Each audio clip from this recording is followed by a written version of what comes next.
কলটা এসেছে তার মেয়ে মেহরুন্নাহার রুনির নাম্বার থেকে।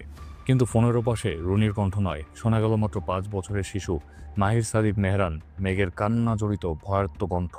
মেঘ বলে, নানু, বাবা মা মারা গেছে, দরজা বন্ধ, তুমি এসে আমাকে নিয়ে যাও। মুহূর্তেই থেমে গেল সময়, বুকের ভেতরে কাঁপুনি দিয়ে উঠল। কিছু না ভেবেই দৌড়ে গেলেন মেয়ের বাসার দিকে। হেঁটে যেতে সর্বোচ্চ ৭ মিনিটের পথ।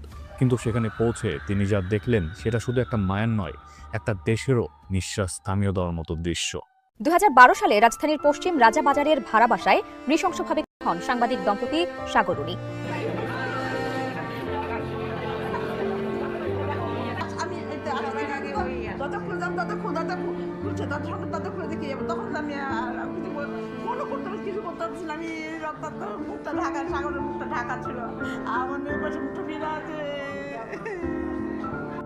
সাংবাদিক দম্পতি সাগর রুনি জড়িত ছিল হাসিনা সরকার।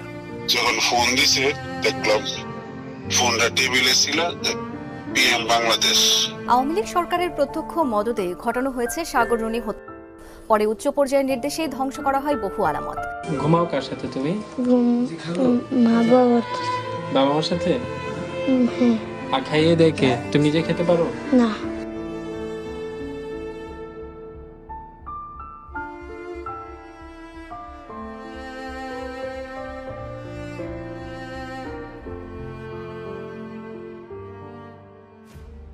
আসসালামু আলাইকুম, আমি জুনায়েদ ইসলাম।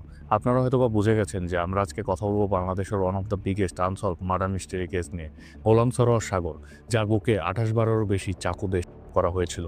২০১২ সালে যখন এই সাংবাদিক দম্পতি খুন হয়, তখন তাদের ছেলে মেহরান সাদিক মেঘের বয়স ছিল মাত্র ৫ বছর।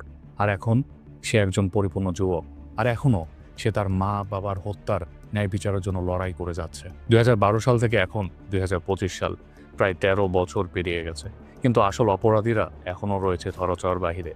কিন্তু কেন এই সাংবাদিক দম্পতিকে এত নৃশংসভাবে হয়েছিল?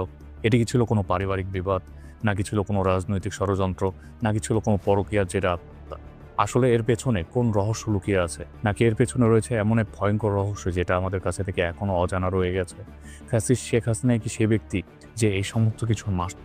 আজকে আমরা এই ভিডিওতে ধাপে ধাপে জানবো কি হয়েছিল সেদিন সেই রাতে, কেন এই তদন্তে এত পরিবর্তন এসেছে, এবং কেন এই কেসটা বাংলাদেশের ভিতরে সবচেয়ে রহস্যে ঢাকা। ভিডিওটা হয়তো অনেক বড় হয়ে যেতে পারে, কিন্তু আমি আপনাদেরকে আশ্বাস দিচ্ছি এই ভিডিওটা দেখলে আপনাদের সময় নষ্ট হবে না। তো চলুন শুরু করা